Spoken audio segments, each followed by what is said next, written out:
হে আল্লাহ, আমি জানি এই দুনিয়া আপনার দেয়া একটি পরীক্ষার স্থান, কিন্তু কখনো কখনো আমার পেরেশানি এত বেড়ে যায় যে আমি বুঝে উঠতে পারি না কি করব, কোথায় যাব।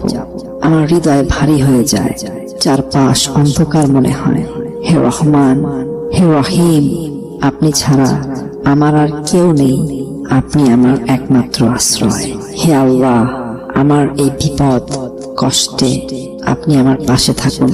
আমাকে ধৈর্য দিন, আমাকে শক্তি দিন, আমার হৃদয়ের অশান্তি দূর করে দিন। আমাকে সঠিক পথ দেখান। যেখানেই আমি হারিয়ে যাই না কেন, আপনি আমাকে ফিরিয়ে আনুন। হে মালিক, আপনি আমার সব দুঃখ কষ্ট দূর করে দিন। আমার জীবনের সব বোঝা হালকা করে দিন। আমাকে এমন পথ দেখান যেখানে শান্তি আছে, যেখানে আপনি আছেন। আমাকে আপনার রহমতের ছায়ায় আশ্রয় দিন। হে আল্লাহ, আমি আপনার উপর ভরসা করি। আপনি আমার সব চিন্তা, সব পেরেশানি দূর করে দিন। আমাকে তৌফিক দিন আপনার ইচ্ছার সামনে আমার মাথা নত করার। আমিন।